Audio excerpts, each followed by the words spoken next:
Kalau sampai Redmi Note 13 Pro Plus 5G masuk di Indonesia dengan harga 6 juta atau 6,5 juta, fix kalian pasti bakal bilang, mending di Xiaomi 13T, kelasnya Xiaomi lebih tinggi ketimbang Redmi.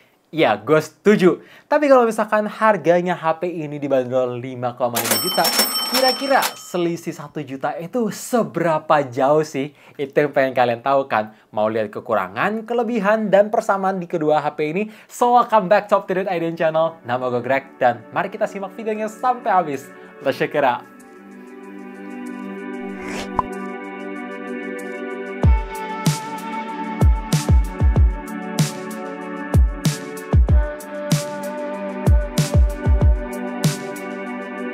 Dalam segi konfigurasi kamera, jelas Xiaomi lebih pro karena ada lensa telefoto bukan macro lens kayak di Redmi. Ya dong, kalian pasti lebih pilih telefoto ketimbang macro lens. Kalau setuju, coba gue pengen lihat like-nya. Iya, gue pengen tahu seberapa banyak orang yang pakai telefoto ketimbang macro lens.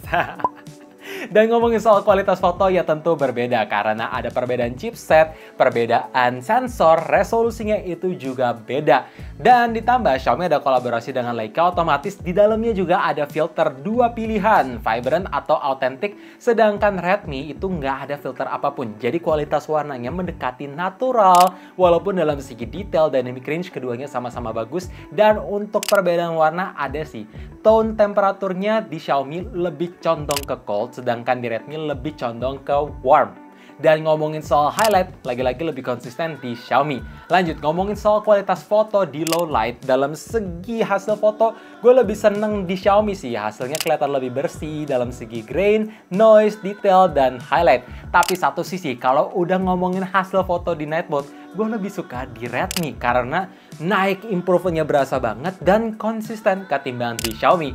Intinya kalau misalkan kalian pengen foto-foto menggunakan lensa utama di kedua HP ini udah sangat bagus, tinggal cocokin sesuai preferensi. Tapi kalau misalkan kalian ngejar Leica dan konfigurasi kamera yang lebih komplit, jelas Xiaomi lah ya. Untuk spesifikasi dan optimalisasi di kedua HP ini juga gue ngerasa perbedaan yang berasa banget sih. Iya, Dimensity 8200 Ultra versus Dimensity 7200 Ultra. Memang keduanya sama-sama menggunakan 4 nanometer, tapi dalam segi CPU clock, 8200 Ultra bisa lebih kencang sampai 11%, itu kelihatan dari hasil Antutunya juga. Tapi ketika gue melakukan 3D Stress Mark atau 3D World Stress Test, ini beda sih, di Redmi itu lebih konsisten, lebih stabil. Tapi ketika gua main game real life, Mobile Legends Bang Bang dengan settingan yang sama, di ruangan yang sama, koneksi wifi yang sama, gua ngerasa malah Xiaomi itu lebih konsisten. Bener-bener gak berasa naik turun ketika dipakai ulti rame-rame dan war lagi teamfight. Ya, dan dalam Genshin Impact pun gue ngerasa di Xiaomi itu lebih tinggi FPS yang dihasilkan, terus bisa main di settingan yang tertinggi juga, dan pastinya konsisten. Padahal kedua HP sama-sama gue nyalain performance mode. Dan kalau misalkan kalian tanya, untuk storage gimana? Kan kedua HP ini nggak bisa di-expand lagi pakai micro SD. Jawabannya, Redmi lebih unggul karena punya 2 kali lipat storage yang lebih besar di 512 GB, cocok buat kalian yang suka nyimpen masa lalu. Jadi tinggal pilih aja, kalian lebih suka performa ngebut atau storage lega?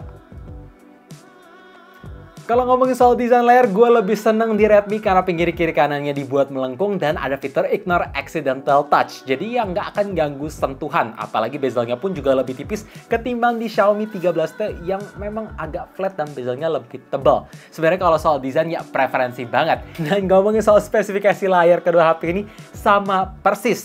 Tapi ketika gue pasang video yang sama bersebelahan dengan brightness adaptif, warnanya itu beda. Iya, menurut gue Redmi itu lebih warm, detailnya lebih tajam karena ada berasa extra sharpening, dan brightness pun lebih redup ketimbang Xiaomi yang lebih cold, warna sedikit lebih colorful, dan gak ada sharpening. Oh ya, untuk refresh rate juga berbeda. Xiaomi 13T menggunakan 144Hz, sedangkan Redmi Note 13 Pro Plus 5G menggunakan 120Hz. Cuma ya seperti yang gue bilang, 144Hz-nya itu berasa gimmick, karena belum ada aplikasi yang gue pakai saat ini support. Tapi untungnya, kedua HP ini kita bisa paksa per aplikasi untuk run di refresh rate tertinggi, jadi sama-sama mulus, sama-sama enak dipakai untuk scrolling sana-sini. Dan ngomongin soal multitouch, barulah gue lebih demen di Xiaomi, karena punya touch sampling yang lebih tinggi di 480Hz, bikin sentuhan tuh jadi sat satset, nggak kayak di Redmi yang ada berasa sedikit kurang responsif. Apakah ini delay? Ya jelas bukan, karena nggak ada hubungannya. Touch sampling makin tinggi ya, untuk tingkat responsitivity layarnya juga makin tinggi. Jadi ya gitu aja sih. Tapi satu sisi, dalam segi ketahanan layar di Redmi, jelas lebih kuat karena menggunakan Corning Gorilla Glass Victus. Oh iya, terakhir nih, buat kalian yang nanya, Bang, always on display gimana? Keduanya sama-sama ada, tapi yang beneran bisa nyala terus, Xiaomi lah bos. Kalau kalian suka desainnya lebih berkarakter walaupun bukan yang paling bagus dan bodinya lebih tipis dikit, bobot lebih ringan, ya pilihlah Xiaomi. Tapi satu sisi kalau misalkan kalian cari body yang lebih ramping, lebih enak di grip menggunakan satu tangan karena depan belakangnya melengkung, desainnya lebih simpel walaupun mirip brand sebelah, jelas Redmi pilihannya. Dan ngomongin soal bahan material, kedua HP ini sama-sama tersedia opsi kaca di bagian back cover dan framenya terbuat dari polikarbonat. Tapi entah untuk opsi leather kayaknya di Redmi itu nggak masuk, hanya versi China. Intinya udah premium dan ditambah fitur IP68 dust and water resistant tersedia di kedua HP ini. Jadi kalau misalkan kena cemplung air ataupun kena cipratan air akan aman-aman aja, tapi jangan dilakukan secara sengaja. By the way, kalau misalkan kita ngomongin soal free jerry case, gue lebih senang di Redmi karena itu nggak transparan lagi, nggak gampang nguning, dan lebih premium aja pokoknya deh. Lanjut soal charging, Redmi menang telak. Iya, 120 watt yang lebih besar ketimbang di Xiaomi. Ketika gue ngisi daya dari angka 1-100% dalam keadaan airplane mode dan dibiarin ngecharge, maka waktu 19 menit aja. Gila, tapi dengan catatan harus nyalain fitur boost mode. Satu sisi, di Xiaomi support di 67 watt yang standar lah ya, ngisi daya dari angka 5-100% dalam keadaan airplane mode dan dibiarin ngecharge juga, maka waktu 52 menit. By the way, kedua HP ini sama-sama nggak ada fitur wireless charging. Belum. Tapi gue pengen nanya ke kalian, lebih suka baterai awet atau ngecharge ngebut? Coba komen di bawah kalian tim mana. Karena kedua HP ini datang dari perusahaan yang sama dan kelasnya juga masih tergolong premium mid-range, jelas fitur-fitur yang ditawarkan ya 100% sama persis. NFC-nya ada, IR Blaster ada, fingerprint menggunakan under display plus ada teknologi heart rate monitor sensor, koneksinya udah support dual 5G plus Wi-Fi 6 dan ini support eSIM kedua HP, jadi enak banget dan haptic vibration pun udah berasa bagus. Tapi bedanya di Redmi itu gue ngerasa lebih berasa aja, lebih berbobot, jadi lebih unggul di Redmi. Dan ngomongin soal speaker, ya tentu menggunakan stereo dan tentunya kedua HP ini gak ada port jack 3.5 ya. Oke, jadi ini dia contoh perekaman di 4K 30 fps sambil jalan. Dan di Xiaomi 13T itu kita bisa nyalain mode fitur HDR sebelum klik record. Untuk kualitas warna sih lebih mendekati asli Redmi ya guys.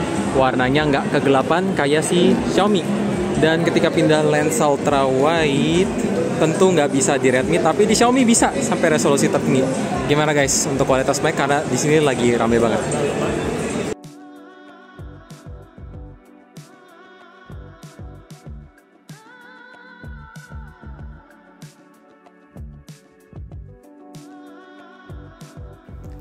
Kedua HP ini launching dengan software yang sama, ya Android 13 plus user interface MIUI 14. Tapi pada awal Januari atau akhir Desember, Xiaomi udah dapat di update HyperOS, jadi ya lebih baru.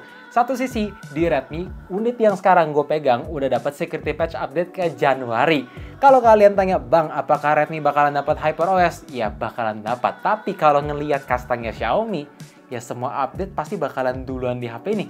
Secara keluar lebih dulu. Tapi dalam segi jaminan software update, keduanya sama-sama panjang dan user experience-nya seperti yang bisa kalian harapkan. Sama persis, gak ada yang dibeda-bedain.